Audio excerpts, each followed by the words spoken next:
Today we're going to talk about symbolism. You know, it's funny when I say that, it's almost like I'm some sort of spiritual Mr. Rogers. Hello, boys and girls. Let's talk about symbolism. Can you say symbolism? I knew you could. Then I'll get my sweater. It's a wonderful day in the spiritual neighborhood. Anyway, thank you for joining us. And we're going to talk about symbolism, the meaning of everything around us.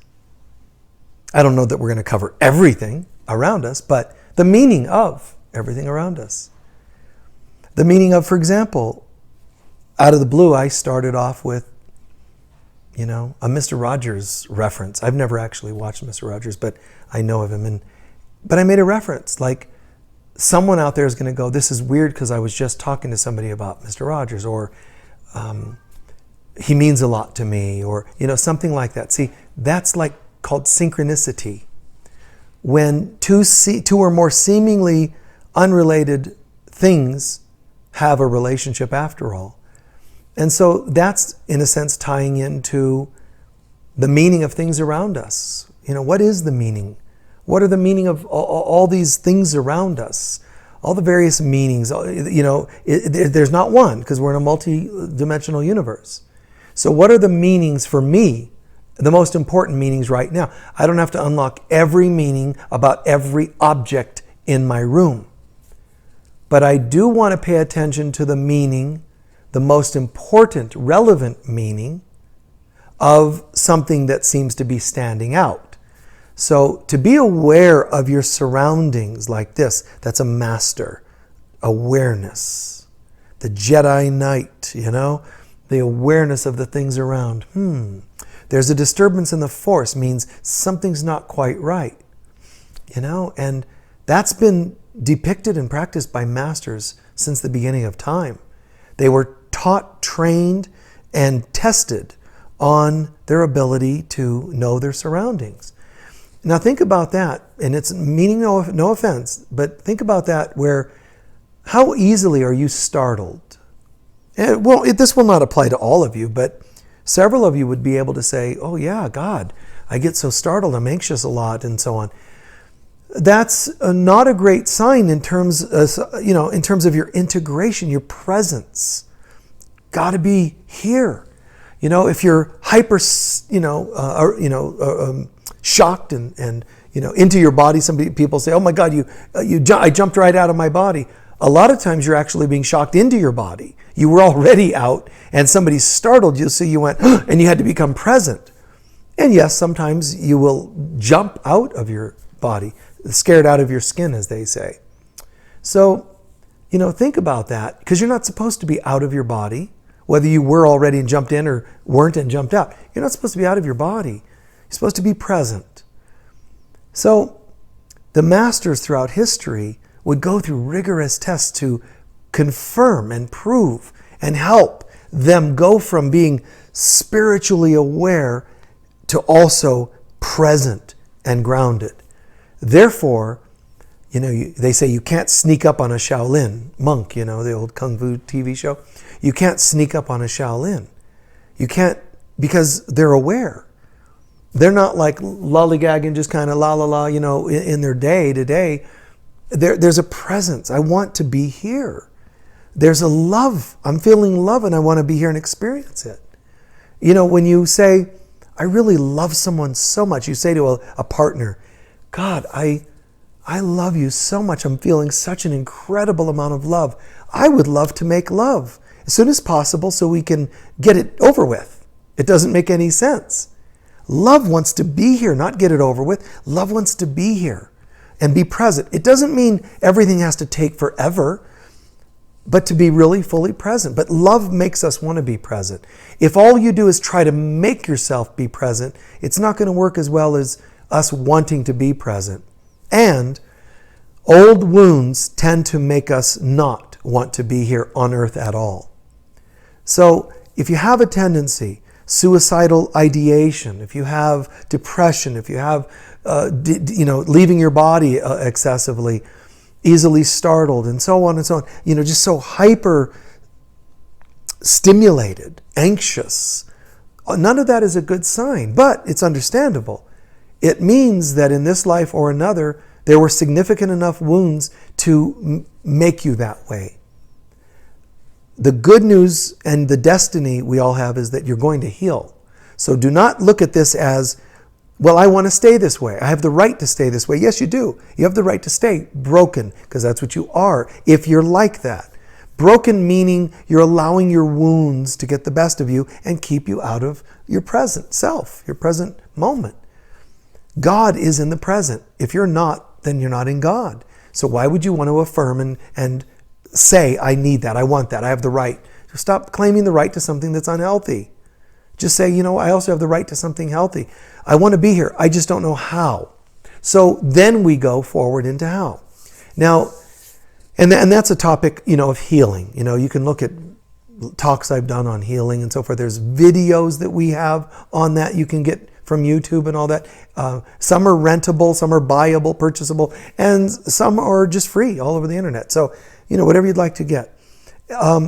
So I can't elaborate much more, but remember, the healing would be to do things to help you feel present. But if you don't, remember this about healing and about trauma, that anytime I don't work on an event, all it does is add to a collection of wounds. It doesn't actually do me any better to ignore, minimize, avoid, etc., these things. So then what's really kind of a bummer is that next time I have a wound, all the others are right there behind it.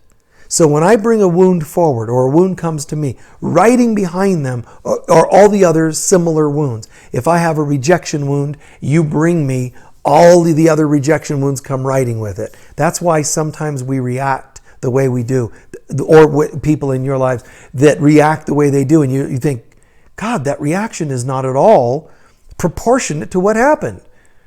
It is to them, because to them, they're feeling all of it at once. They only know of one, perhaps, but they're feeling all of it, or you're feeling all of it if you're the one having that reaction. So keep that in mind, that every challenge or test is an opportunity to release not just one event, but all the patterns behind.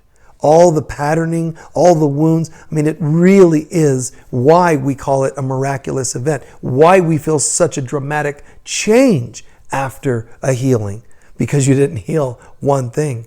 You healed a lot of stuff, and it feels great. And remember, we talked about this a couple weeks ago. Don't forget to refill. Don't just work on stuff the rest of your life. Work on stuff and breathe in the new. Work on stuff and breathe in the new. Sometimes it won't even be aware of stuff to work on, and just keep breathing in the new. New life, new life, new life, and keep moving forward. Now on that was because we were talking about people that are wounded becoming almost a false hyper-vigilance. People that are wounded are often like, and they're watching everything. That's different from being aware of everything. So I'm mentioning trauma only to mention that trauma can bring us to a false version of the talk for today. And it's called hyper-vigilant.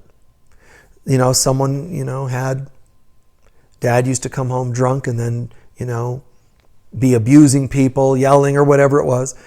And so as soon as we're trying to sleep, it could be, we went to bed at 9 o'clock as children, we hear the car pull in at 12, and immediately we're awake and we start bracing for it, because here comes the trauma of whatever kind. And I'm not trying to, cause you to feel real sick and, by some of this stuff. It's just, that's what happens. We become hyper-vigilant. So hyper-vigilance means I'm going to try, since I'm not safe, I will try to protect myself. And then we go on high alert. And when you're on high alert long enough, you will break down. You'll have a psychic breakdown, an emotional breakdown, energetic breakdown. You're going to tend towards chronic fatigue, and illnesses that are hyperacidity in the system, fibromyalgia, and so on, because of hyper alert. You'll ruin your nervous system because they're firing all the time. The adrenals will burn out, and the kidneys, and so on and so on and so on. You see, it descends. It's just a snowball downward, a spiral downward. So, on the flip side, there's an awareness, a full awareness. I am fully aware of my surroundings. Why? Because I'm here. So all of my senses, what senses? Well, you have 5. Taste, touch, no, you actually have 7 primary senses. 5 of the body, 1 of the psychic self, and 1 other that maybe we'll do a talk about sometime that most people don't know about. But you have 7, really. People are aware of 5 because they're still sense-oriented. The ego is primarily running those 5. The ego runs the 6th sense, psychic perceptions, clairvoyance, clairaudience, and so on, a bit, but not as much as the 5 senses. The ego can't really touch the 7th sense that, will awaken more and more in mankind. Now, we have this awareness, full presence, full awareness. I'm aware of surroundings because I'm one with everything. In hypervigilance, it's I am scared because someone over there is doing something. So we're separate. In healthiness, I'm one with everyone. That's why I'm aware of everything. There's something going on. Yeah, it's your heightened sound. I can hear better. I can see better. I can feel better. All of my senses are heightened, and yet my higher senses are also kicking in, but they're also helping the other senses to kick in. For example, you might say, oh my gosh, I'm developing the ability to see auras, and I can see auras. And you get kind of proud. I can see them with what? Your nose? No, my eyes. You actually think it's your eyes seeing the auras, but it's really your third eye opening the 6th sense of you, and you'll credit the eyes. So it seems like, to a degree, our 5 senses get heightened. But it's really the 6th sense kicking in that sort of helps them heighten, but in a sense makes us think it is them and it's its own thing. All right, so on another note, just like someone who says they take away eyes and they can smell a bit more, keenly. So it's like that. The 6th sense, when it kicks in, it becomes, everything seems to become heightened because something different is happening and we're adapting to it. So on that note, we realize we're connected and we're one with everything. And there are cultures that have practiced this as a way of life. Everything has meaning. I'm one with everything. So as I'm talking, something happens. I mention an arbitrary comment, a song lyric, and someone out there is going to go, I can't believe he even knew of that song. I haven't heard of that song in 40 years or whatever it is. And that's because when I'm sharing, something happens where I just sort of, it's an intention. I'm here. I can't say there's a specific ritual that I do. It's just more of okay, let's go. I'm here. But what happens with the attitude of I'm here? Jesus told Helen in A Course in Miracles, he said, if you want to tell people how to awaken their ability to hear me, meaning the voice of Christ, teach them. Just tell them this. Tell them to practice saying, here I am. And be open. Now if you go, here I am, I'm an amazing being, ready to channel the highest of man, you're already done. Here I am means your will. Whatever you'd have me do and not do, say and not say. It's a humility, not a grandiosity. So somehow, that's just happened and it works for me. I can just go, I don't even have to think about it. It's just, I'm here, let's go. Oh, there's a question. Oh, we're really? Okay, you're hitting the record? Okay, go. And off we go. And it's kind of cool, but it's a choice any of us can make. It's kind of funny because Edgar Cayce, people would say, how do you do this? He would say, well, anybody can. And some of us, if you don't know how, you go, why does he say that? It's not happening. I can't do it. It's always awkward for some of us to go, that's actually kind of easy. It's actually easy to say more than it is easy to do, because it's true. Like when people say, Michael, how do you know what people are feeling? You seem to, in counseling sessions, you just tune right in. Like I don't go into big ritual. I don't do charts in front of me and all that. How do you know to do that? How do you channel healing successfully and tune into what's going on in people's bodies? There's no training around it, and there's no ritual around it. It's honestly, it's when you love people enough, then you're more apt to know what they're needing in the moment. And my analogy has always been the traditionalist story of a mother who knows their child's in trouble. That's all it is. I mean, really, I say that's all. Some people go, well, gosh, I wish I can hone that skill. Can you train? No, you can't teach people love. You really can't. You can kind of talk about it and explain it, but you can't download it. You can't just give them that gift. They have to want that. You have to want to love people enough to know what's going on inside of them.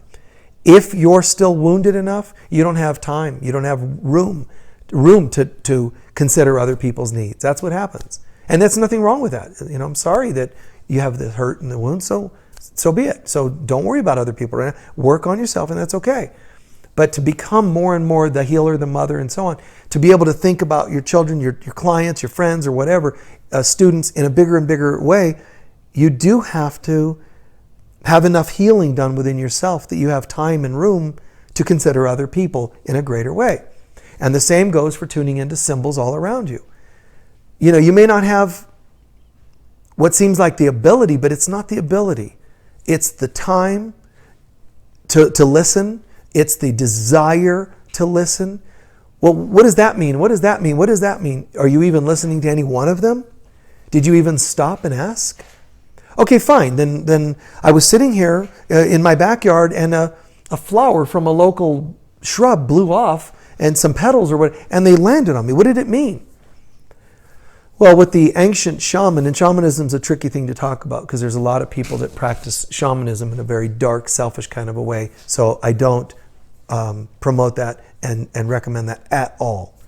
But anything that was ever, is ever authentic about shamanism, it would include things like, in those old times, I remember a shamanic master from Central America talking to me once, and it was really beautiful how he was sharing that the old tradition was when the shaman, when the medicine man or woman was trying to help somebody, they would tune into what the illness is. What are you?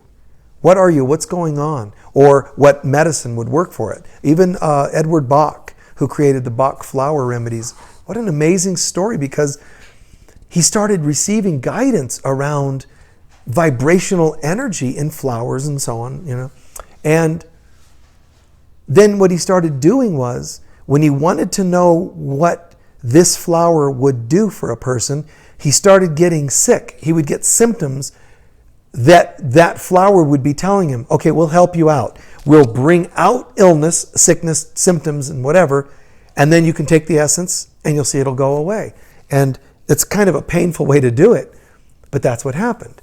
But what I'm saying is, you don't have to go through the extreme of the discomfort, but you can say, a client is here and they're talking.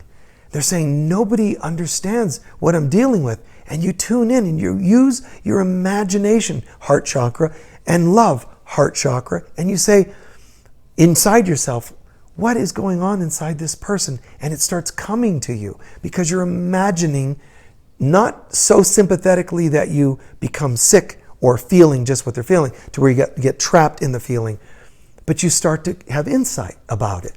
And so whether it's a plant that you learn, it's medicine, what are you?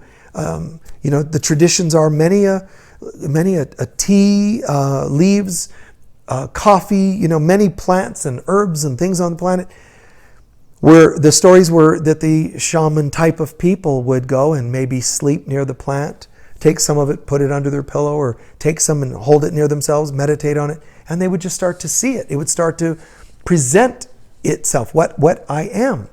And so it might show them signs or symbols or whatever. So life is that kind of medicine. There's a word called animal medicine.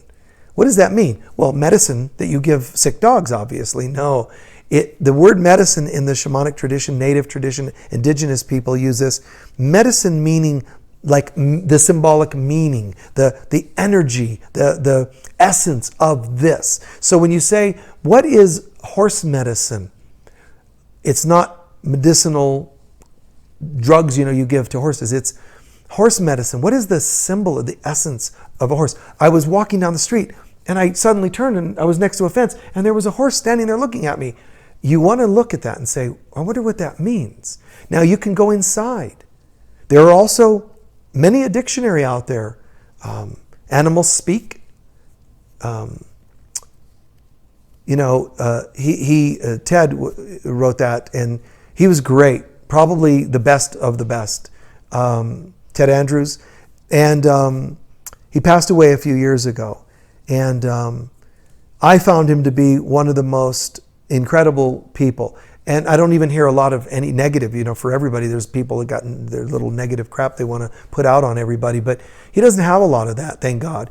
Considering how much jealousy there could be from other people of other traditions trying to say, oh, well, I know more than him, because that's what happens. Who does he think he is knowing animal medicine? I know more than him. I'm older than him. I studied more than, whatever their stories are. He wasn't involved in any of that. He was just amazing at his gift.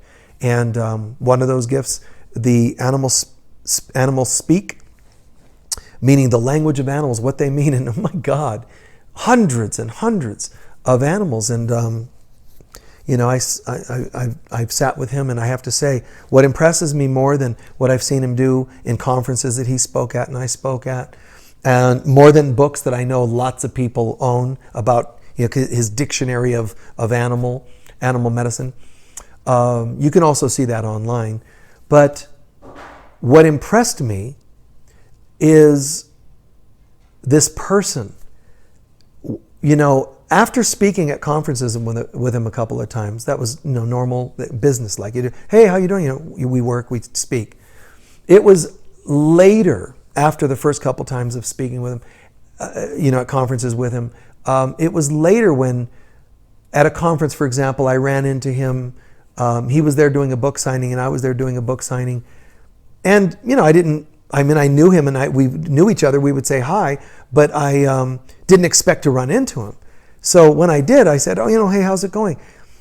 And what impressed me is Ted Andrews is well known, and yet he would stand and people would walk by and say, hi, nice to meet you. And he would say, oh, you know what? Here's a bowl of animal figures. Pick one up. For no reason. There's no money being made. He would just talk to them. He wanted to introduce them to whatever animal symbolism was in their life at the time. And I'm just standing there watching this going, wow. And then, and I thought, God, that's amazing. So he was done, and, so how have you been? And great. Hey, let's go sit down, he says. So we go and sit down and we just hang out. I think it was on a lawn or something outside this conference place. And just talking, like friends. And I love that. I love when people can stop all the airs, especially speakers, teachers, and just hang out. And that too is symbolic, because he's symbolizing spiritual integrity. Thank you, Ted. And then you walk down the street and there's, oh God, a hawk. What does that mean? You can look at the books and read. They're good to do. Check out. They're worth checking out. But you also need to ask yourself sometimes, what does it mean to you? So I was talking to somebody the other day at Unity of Sedona. It was the most beautiful thing, because we were talking, and all of a sudden this rabbit bunny, a baby, went running by. And I knew it was running into this one part of our building because it knows it's safe there, which is symbolism. So here you have this newborn bunny, and it goes running in and goes into this storage shed area, and because it knows it's safe. So a newborn, and it's a bunny, beautiful, and innocence, and symbolism, and it goes in here to be safe. That's symbolic as well. All of it. What is this about? The butterfly over there. What is all this about? So you start to realize you don't walk through life. Here's life, and you walk through it. Instead, all of a sudden, here's the shift, guys. All of a sudden, you start to realize, I am it, and it is me. The rabbit, it's all synchronicity, like the Police song called Synchronicity. It's actually called Synchronicity, Roman numeral 2. There's a song they did, because that song in particular was the one about how everything is connected. Because at that time, Sting was reading Carl Jung's book, Materials on Synchronicity.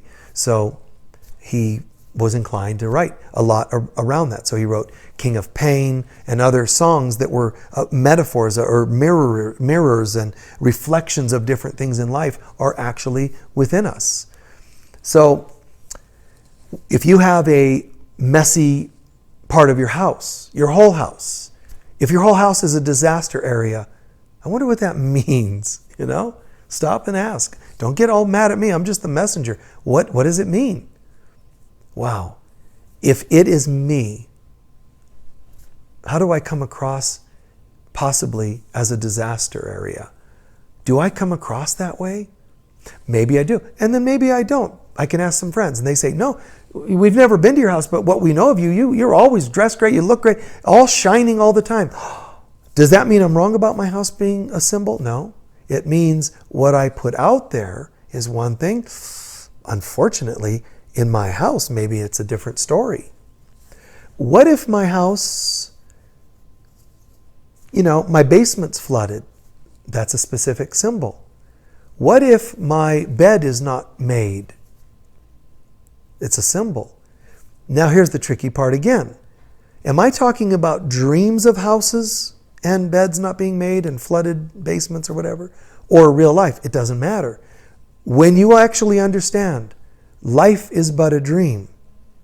As Edgar Allan Poe said, life is but a dream within a dream. God, that is like possibly the most perfect summary of this world. It's a dream within a dream. We're dreaming that we're here experiencing something, and it's just a dream. My nighttime dreams are dreams. My daytime activities are still dreams. They're all dreams, but there's an importance, to a degree, there's an importance of dream symbols, sleeping or waking dream symbols. To become obsessive over these, which some people do, is not healthy. To ignore them is not healthy, but to become aware. Wow. I wonder what that means. I'm seeing a hummingbird and so on. Well, how far do you take it, guys? Do you say, well, I'm looking at a patch of lawn. God, I got to get down and study every blade of grass to see what each one means. No, lawn collectively is good enough. Or the word, lawn or grass. Flowers.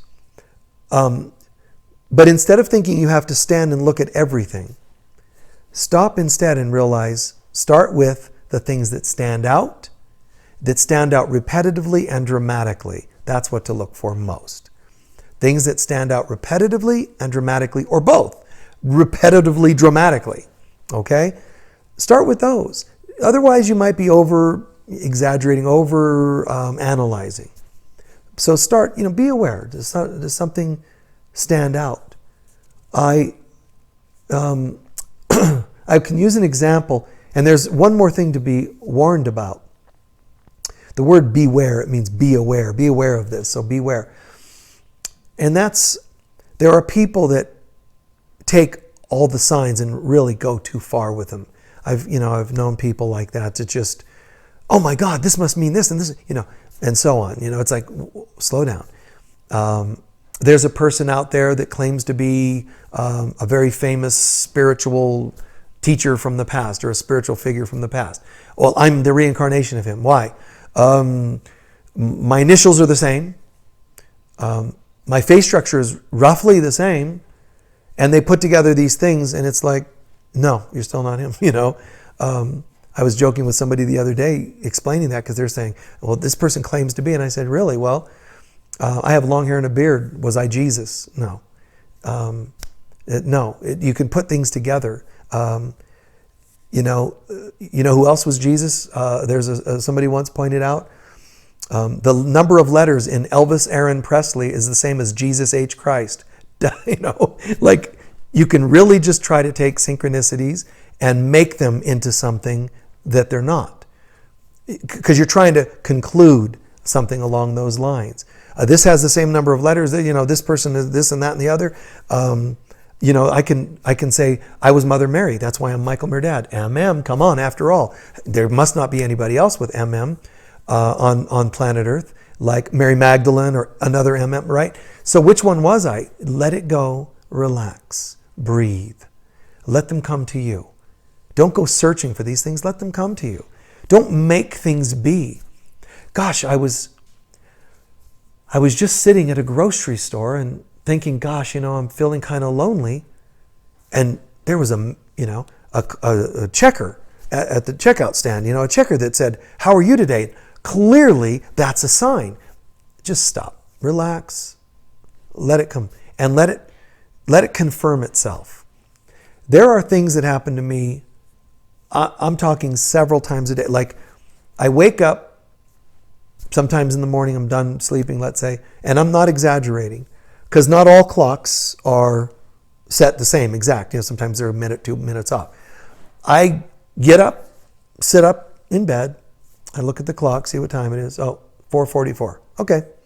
So I stand up and I go pee or whatever, and then I'm meandering around, turn on the light, go and get something to drink. Then I happen to look up, and now in the microwave or the oven or whatever those things are in the kitchen, it's 4:44 again. It was 4:44 in my bedroom, still 4:44 because a few minutes have gone by, but I'm in a different room. So I kind of chuckle, and this has happened like the last several days in a row. And then I go back to my room maybe to get books that I was reading, a book that I was reading that night, prayer, so I have a book of prayers, and on my nightstand. So I go and get it to take it in another room, and my clock's now moved on to 4:55. And I just kind of left. Now, what does it mean? Does it mean I'm 44 years old? No. That I'm 55 years old? No. That I'm put it together 99 years old? No. What does it mean? What is it trying to tell me? Sometimes the synchronicities are just telling you that you're in sync. You are so in the zone that we're showing you this over and over. Numbers or other kinds of things. So don't conclude one-dimensional kind of an answer, especially answers that are self-fulfilling desires. So be aware of synchronicities and signs that you have out around you, outside and around you, that would conclude something you really just want to be true. I have known people that have come to me that have said, I am absolutely meant to be married to a certain celebrity. Have you ever met them? No. But weird synchronicities, Michael, you just don't even understand it. First of all, my initials are the same as theirs. Secondly, their first name is the same as my brother's first name. Third, I just happened to turn on the TV the other day and they were on the screen. Fourth, fifth, sixth, seventh, a magazine arrived in the mail and they were on the front cover. Guys, things that have to do with your desires automatically, almost every time, negate the whole thing. There might be some other thing in there. The thing could just be that you're infatuated with somebody too. Could be just a personal psychological thing, a wish, a desire. Be careful not to push all things into your way of doing it. All that is ego. I want this to mean this, so there it is. Be a little more conservative about it. Hey God, I just got this really amazing synchronicity, but I'm going to just hang back, and I don't mean to seem like a doubting Thomas, but you're going to have to send that about 100 more times because this one's a little too raw for me. It's a little too personal, so I don't want to, just jump on this and take it as a fact. Play with it a little bit like that. I have lots of things come to me and people come to me and tell me that they have synchronicities to share with me, to tell me things I need to be doing and so on. And they get quite ticked off because I will hang back. Well, let me think about that. Whatever. They want, you're kidding. I had the same synchronicity too. Let's do that, this, that, and the other. Now that's not me. And that's, I've had a good fair number of people irritated, maybe even on a daily basis, because it just doesn't work that way for me. And they're going to think that I'm a hypocrite, like as a teacher. You must not be really, because you're not getting the synchronicity I'm getting. Yeah, that could be it. Or it could be that you're trying to push something that isn't real. certainly not for me. So be careful not to push your synchronicities on other people. Be careful not to shout it from the hilltops yet. It's okay that Moses doubted. It's okay that Noah doubted. It's okay that Mother Teresa always had a little bit of a doubt. That's called humility, to say, God, I mean, Helen, who wrote A Course in Miracles, really? Me? Edgar Cayce, he was like, I don't know, man. I think that's kind of healthy. I'm not saying to be a naysayer or a negative person, doubting everything all the time. I'm saying just to be conservative is a beautiful, humble thing. You know, you might be guided to do a particular thing, but, you know, I don't know if that's me. So let me just be patient and say, you know, can you give me some extra guidance on this? So be careful, hang out, wait and see if it confirms itself. Dramatically enough, and so on, and repetitively enough. And one thing I do, which I've shared now and again, but sometimes I just put these things to the test. You just, Jesus says, by the fruits ye shall know them. So you try something out to see if it kind of, you know, like the metaphor, knock on the door and see if somebody opens, you know, just see if it opens.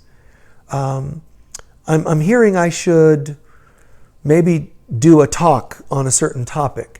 And then I might say, you know, hey, what do you guys think about this talk we're going to do in a few minutes? This right now, this topic is coming to me. They can say, great. They can say, oh, you know what? That's great. But somebody, I forgot to tell you, somebody just wrote in a few minutes ago, and they're asking you to talk about this thing too. I might go, cool, because I don't mind feedback. So I'm like, okay, sounds good. I'll blend what you said they're looking for with what I was thinking of talking, and off we go. So I don't think it's healthy for us to get stuck in a box and say, I'm getting guidance and it fits into this box. Be flexible. You might hear guidance about a book, writing a book. That's a popular one these days. And all too often, it's a metaphor. It's just a symbol.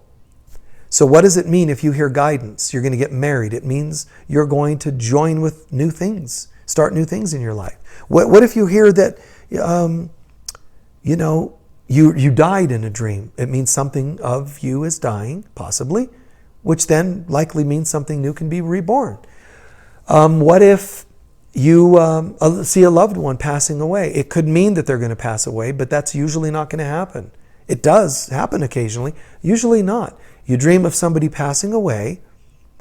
That might be one of your psychic senses that you're aware of and you pick up on people when they pass. But for more people than not, you know, more often than not, you're actually picking up on something in you that they represent. There's something about them. They represent something in you, and maybe that's coming to an end.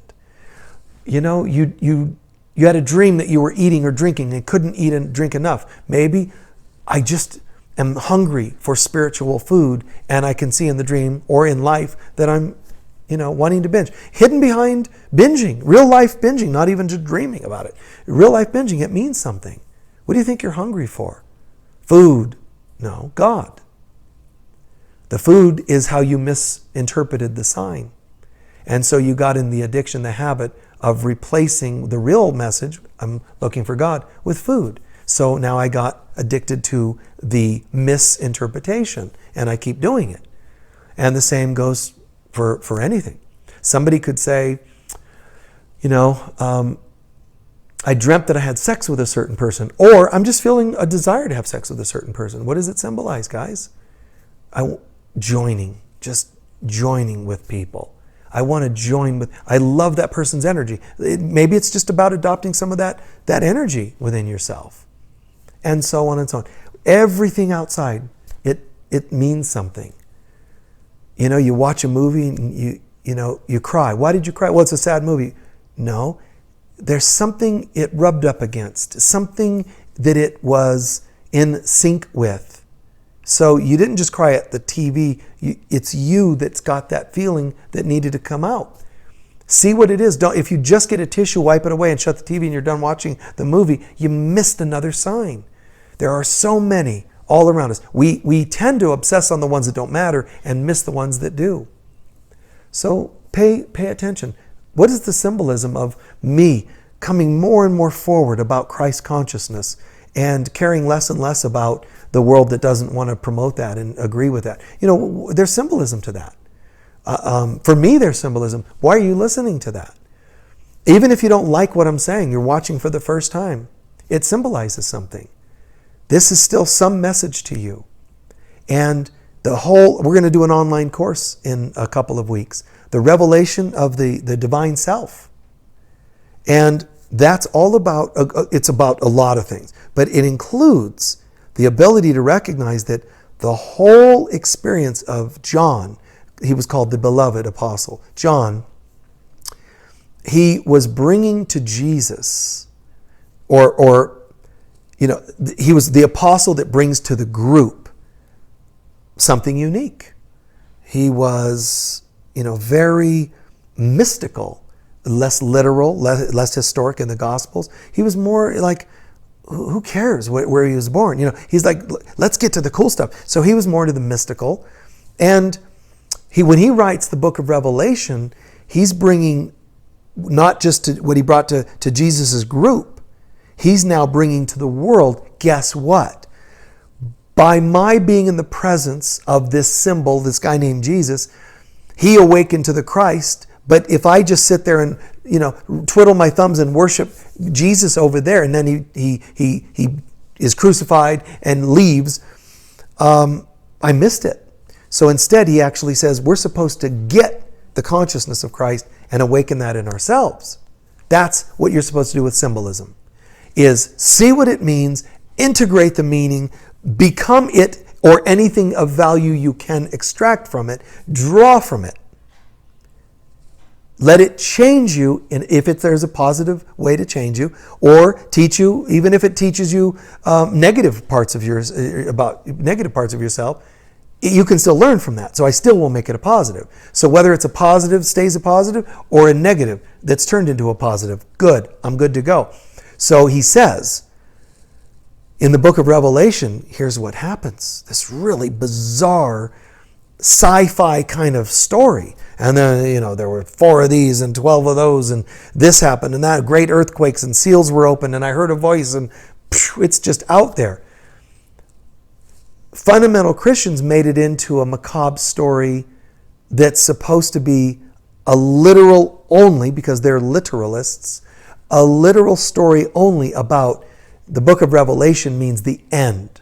See, because the word can be interpreted an ending. The apocalypse. That's the word Revelation comes from the apocalypse, in the Greek word for apocalypse.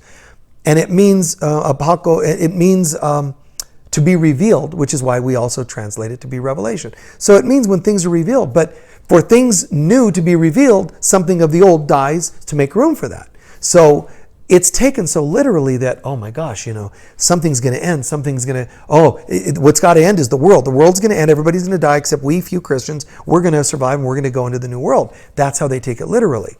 And then that turns a lot of people off to the book of, there's not a lot of, really happy-go-lucky people hanging around going, hey man, have you read the Revelation lately? Oh my God, isn't that amazing when it talks about a third of the world being destroyed and a third, nobody sits around going, God, there's some really light reading.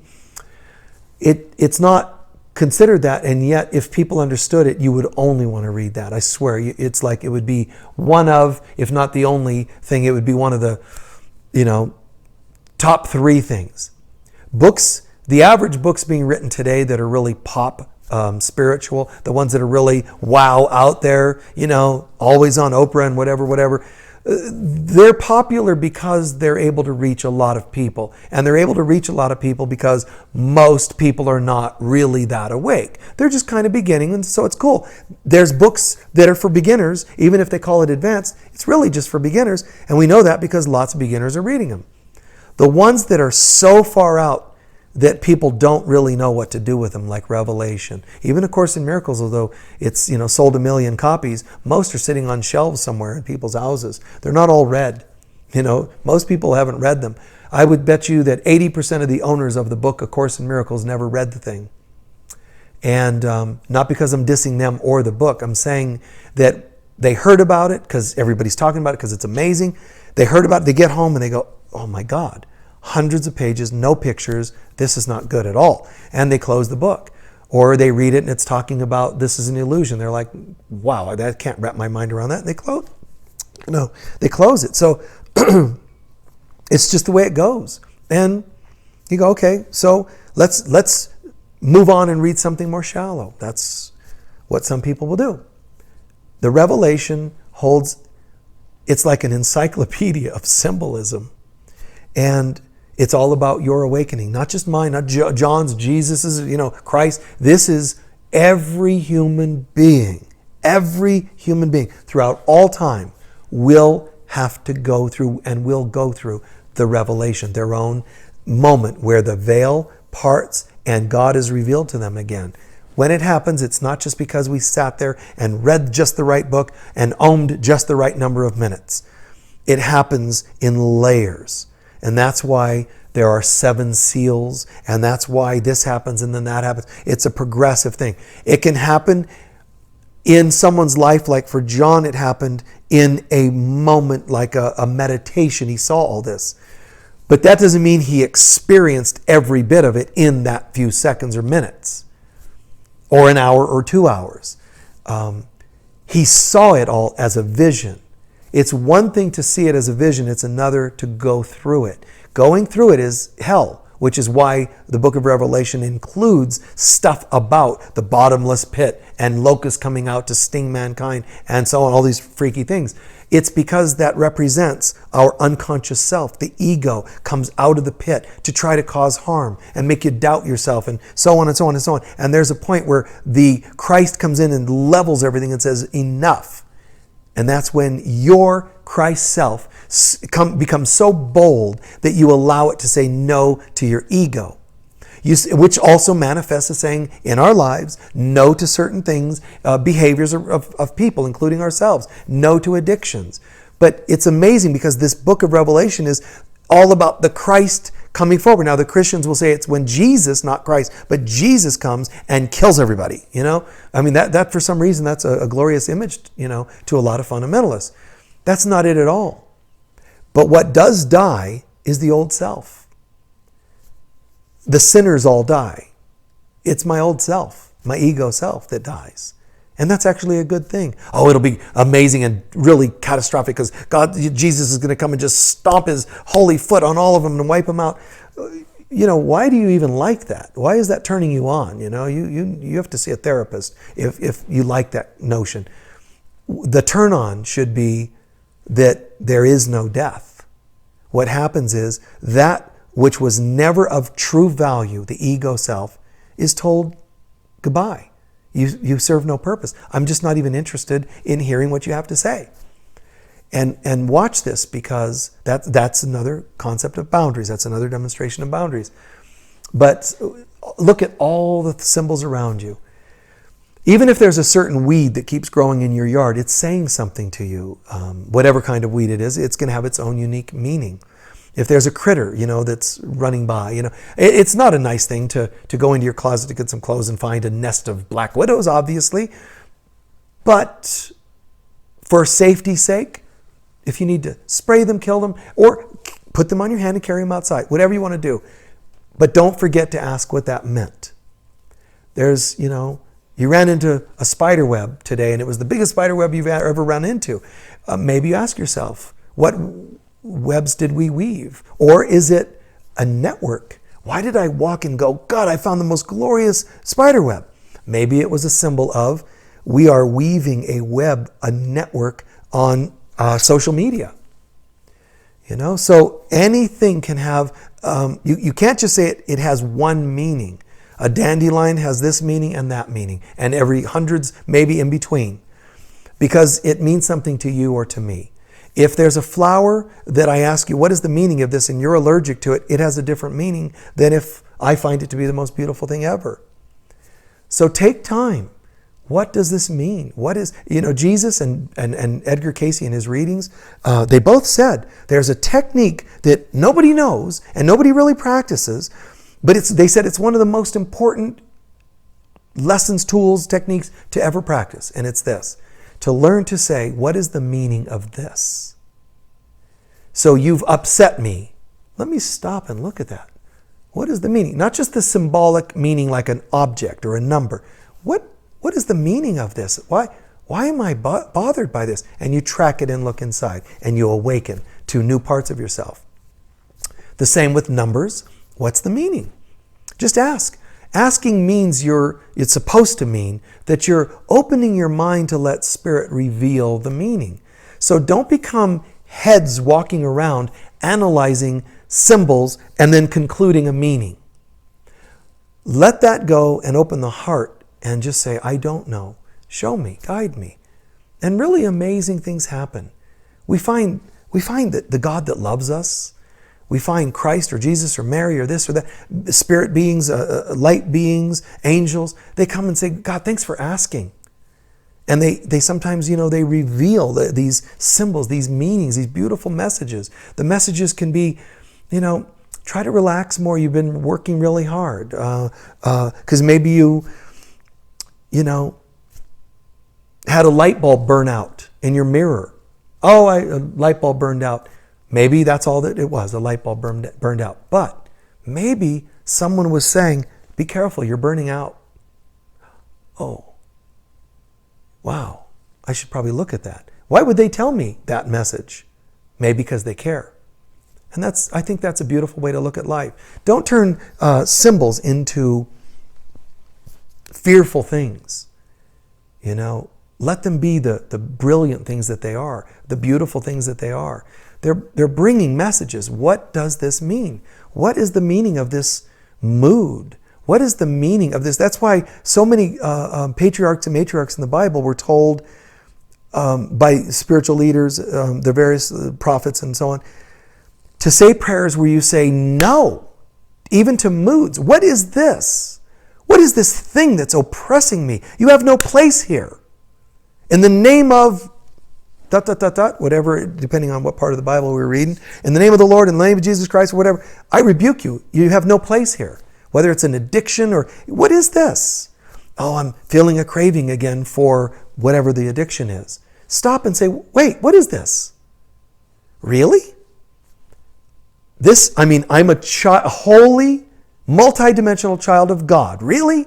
And I think I need to light a piece of tobacco and stick it in my mouth and puff on it? Really? And if you still feel compelled, light it and laugh at least. At least laugh about it. God, this is insane. I can't believe this is so bizarre. I'm actually addicted to this stuff. And yet I'm a holy child of God. At least own the humor of the paradox, the dichotomy, the silliness. Because when you own that, even with that kind of a humorous slant, you'll actually find that it will have less and less of a power because you're laughing at it. You're starting to get it. At least you're getting it on a humor level. You're getting it. So what are the symbols around you? Symbols as obvious as I've had 5, narcissist partners. Well, yeah, that's kind of an obvious thing. There's a symbol there and they're consistent and you look at that. But it isn't just personality types you've attracted. What's the symbolism of? You woke up in the middle of the night and there was a certain, I remember when I first year or two I moved to Arizona, Sedona. Again, I'm often up in the middle of the night and doing things and walking around, meditating, whatever it is. And I saw something that was so surreal, and it wasn't a UFO, a light being and so on. And I have pictures of some of those things I'm going to post somewhere. I don't know how to do all that yet, but I got to remember to post because I have some really trippy pictures of things various times in my life, but even just times in Sedona. But this was a really amazing thing because of what I felt from it. To you, it might just be an animal, but middle of the night, I see something white drifting across the landscape of the house I was renting. And I'm like, did I just see that? Because that could have been a spirit being, corner of my eye, so it could be spirit being light, being of light. That's not going to be that big of a surprise to me. So I'm like, what was it? Because it seemed different. And it seemed outside. Oh, there's a spirit, an angel or something outside. So I went to the window and no, it's not there. I saw it in the corner of my eye over here. So I moved over there to another window and I looked. This gorgeous white skunk Amazing, beautiful, pure white, called an albino skunk. They're not that common, but they're so beautiful. The symbolism of it, you might go, no, but a skunk, no. The symbolism of it is beautiful, like a white buffalo. The symbolism of it was so beautiful because it had so much to do internally with awe, childlike, purity. But even just the awe of seeing this was like, it evoked like a child in me, which was good because at the time, getting here and finding people to be a little bit, some people here to be a little more darker and competitive than I would have thought, assumed or whatever. So to see the symbol was like magic, even within, a moronic kind of scenario that some people were exhibiting. So quite beautiful. So what are the symbols, guys? What is the symbol of life and love and God to you? Try to remember this. When you dream or waking, see symbols, remember, try to ask yourself, was it the symbol of ego or was it somehow God leaking into your dream? Watch for that to see which one should I be listening to. Something was happening in my dream. Instead of getting all caught up into the thousands of things it could mean, try to narrow all symbols in life down to this. Is that a symbol? Say, what is this? Is this a symbol of my ego that I need to see? A symbol of fear, doubt, regret, old patterns? Then let me see that. I can even change it in my mind and say, I just saw a symbol that seemed to have a negative vibe to it, but it's bringing up old negative experiences. Let me take that, bless it, surrender it to God, and turn whatever might have even been a symbol to you of negativity all of a sudden into something beautiful. Anything can be done that way, believe it or not. You can say, I saw a bat. Oh, doesn't that have negatives? It could have been Dracula coming to get me. Or it could be some different symbol. Something that has hyper senses, is able to navigate and get rid of the things that bug, because they eat the bugs. So maybe it's a symbol about, wow, that's telling me that something's coming into my life to rid myself of the things that bug me. Just watch and see. A negative, turn it into a positive. But the positive symbols, don't miss those. I dreamt of let's say I had a dream of a white skunk. I had a dream of an angel. I saw an angel. I saw a white albino skunk. Whether it's dreaming or in real life, waking life, the positive symbols, marvel at those. I mean, you just had an experience that is spirit, because everything is a collision of reality and illusion right here within the space you take up. So go for it. Check it out. See what it's meaning. What is it bringing to you? A sign of this, that, or the other. And soak that in. Really, soak that in. Be willing to say, what is that? And when you can find that it's possible, when that book fell off the shelf, and it's a book not of shames and regrets, but a symbol of hope and a new life. Maybe even the title of a talk that I'm doing. You just go, oh my God. And you just realize this. It can't just have happened. If everything is only this experience, this wrestling we do between God and ego, trying to be present in our lives and which one we want to finally listen to. Right now we do duality and we live with both. There's a point where we're just going to let one rest and one rise, and with it we rise. That's the divine marriage that ends the Revelation, the book of Revelation. So watch for symbols in your life that are beautiful. Like right now I'm a symbol. And if you don't like me, then you can say, that was a negative symbol. This guy's talk, I don't like any of it. I don't like him. So it's a negative symbol. How can you turn it into positive? And then watch somebody else. But if it meant something positive, if it was light, is it really me just sitting here? Or did something put you there to listen to this? Does something care about you enough to actually orchestrate me saying just certain words for you to hear that might make a difference in your life? Believe it or not, it happens.